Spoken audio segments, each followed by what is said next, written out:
Halo, welcome back to my channel. Kembali lagi di channel aku, Cinderella Jastari. Masih bersama aku, Cindy Pujastari. Kali ini aku bakal ngereadingin tentang energi feminin. Tagline-nya, karma buruk apa?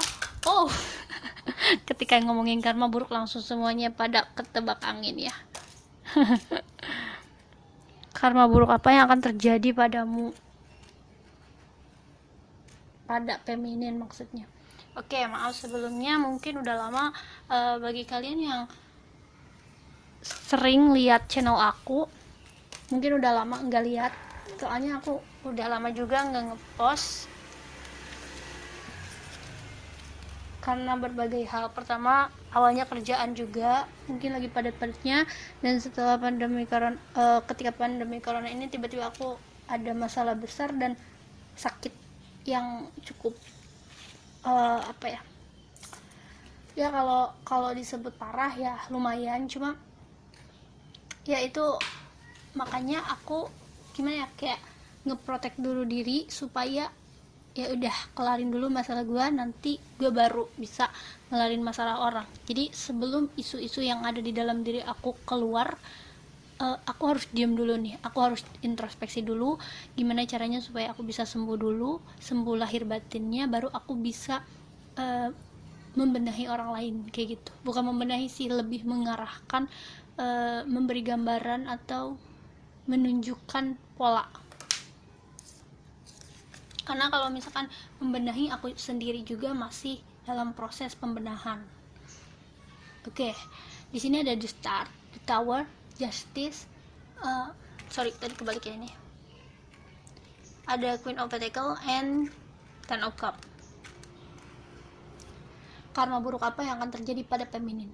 Mungkin beberapa bulan ke belakang kamu menjadi the star, orang yang dipuja-puja, orang yang dikejar-kejar. Tapi karena kamu terlalu sombong, karena kamu terlalu ngerasanya kamu, wah sekarang gue dikejar nih, ya udah gue sok jual mahal aja gitu. Yang ini adalah the tower. Kamu bakal merasakan karma buruk dari kesombongan kamu sendiri. Maksudnya di sini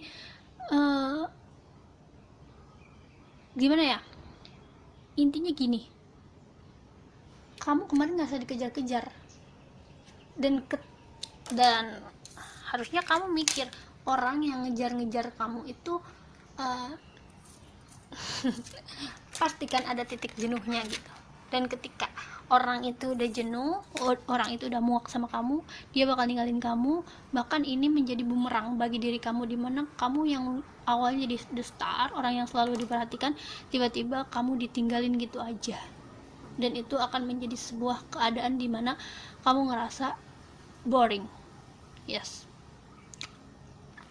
Jadi jangan pernah merasa besar kepala ketika ada orang yang suka sama kamu, orang yang menginginkan kamu secara berlebihan, terobsesi sama kamu. Kamu jangan sombong. Di situ adalah ujian dimana kamu harus bisa mengendalikan atau mengontrol diri kamu sendiri. Tandanya itu bukan kamu yang sempurna lalu orang lain suka sama kamu, enggak, tapi itu sebuah bentuk ujian, cobaan. Nih, kamu kalau ada di posisi atas, bisa gak kamu ngerendahin diri kamu gitu. Kalau kamu ada di posisi rendah, kamu bisa gak bangkit ke atas. Intinya kayak gitu. Jadi ketika kamu banyak fansnya, banyak yang ngejar-ngejar, banyak yang suka, ini adalah awal atau gerbang tantangan buat kamu. Jadi hidup itu sih banyak ujiannya, banyak tesnya, banyak cobaannya. Mau senang mau susah, itu adalah ujian, dan itu harus dinikmatin, disyukurin, dan harus dijadikan pembelajaran dalam hidup. Angin. Oke.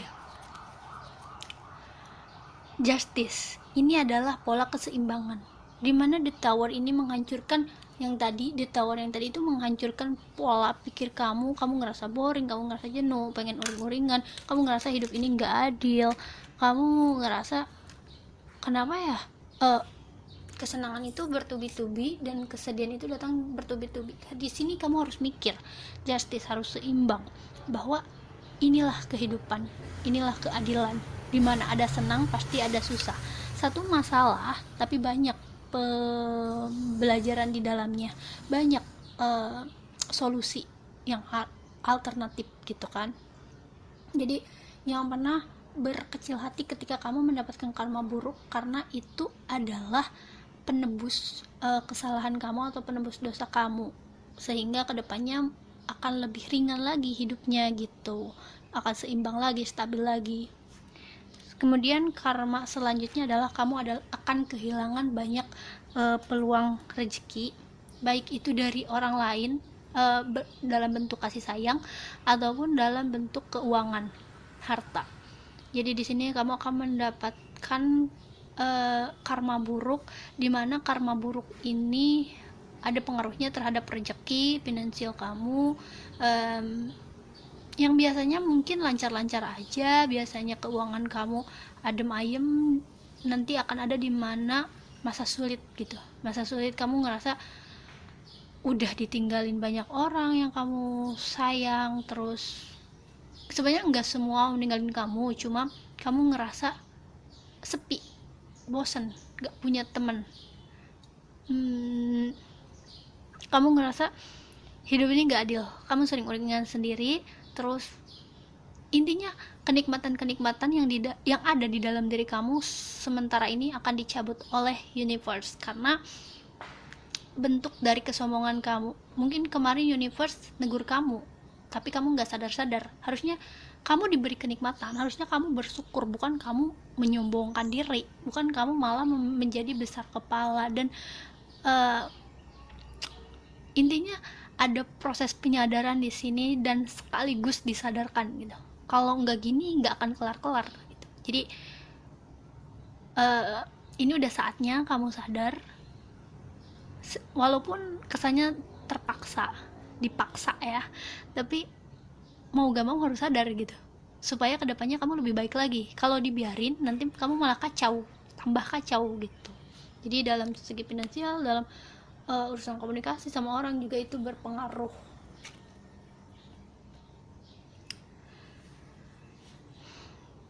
Keluarga juga di sini akan ada kehilangan keharmonisan dalam keluarga. Mungkin kamu yang udah berpasangan, mungkin akan ada sedikit cekcok dengan anak atau dengan pasangan, dengan saudara. Tapi kalau misalkan yang belum berkeluarga, bisa jadi di keluarga inti seperti sama ibu bapak, saudara, itu bakal ada pertentangan. Mungkin ada salah paham, ada perbedaan pendapat. Itu sih yang menjadi karma buruk kamu. Mungkin kemarin kamu melakukan ketidakadilan terhadap orang lain gitu. Misalkan orang yang ngejar-ngejar kamu ngerasa apaan sih nih orang, bikin ilpil, gue cuekin gitu kan. Tapi kamu nggak tahu dampak bagi dia itu kayak gimana setelah kamu melakukan hal yang mungkin kamu anggap itu sepele, tapi bagi dia itu adalah luar biasa menyakitkan gitu. Orang ya, mungkin dia secara lisan gak ngomong supaya kamu mendapat karma buruk, tapi nggak bisa nggak menutup kemungkinan setiap orang yang sakit hati pasti hatinya hidup. Kalau istilahnya tuh kayak ada besitan dalam hati, terbesit dalam hati gitu, sadar nggak sadar. Kalau orang yang sadar mungkin akan menebus kayak kata-kata yang udah dia keluarin dari hati. Intinya gini, misalkan ngedoain orang nggak sengaja terus inget gitu, ngutuk orang nggak sengaja terus inget, terus tiba-tiba sadar gitu, kasihan juga ya dia kalau kayak gini. Nah mending yang kalau kayak gitu. Kalau yang nggak sadar gimana? Ya kan. Jadi hati-hati sama hati orang gitu, jangan sampai kita menyakiti orang, kita menganggap sesuatu itu sepele padahal bagi orang itu adalah hal yang luar biasa. Jadi mulai sekarang berhati-hatilah dalam bersikap supaya kamu mendapat karma baik. Oke.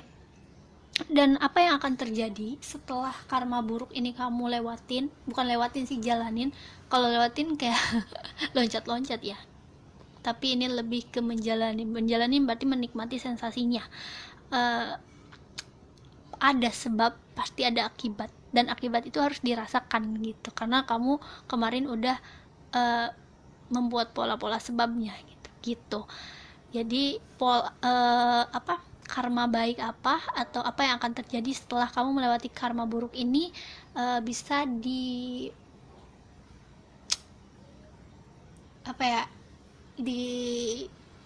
kamu cari atau ribet banget bisa kamu dapatkan di video selanjutnya.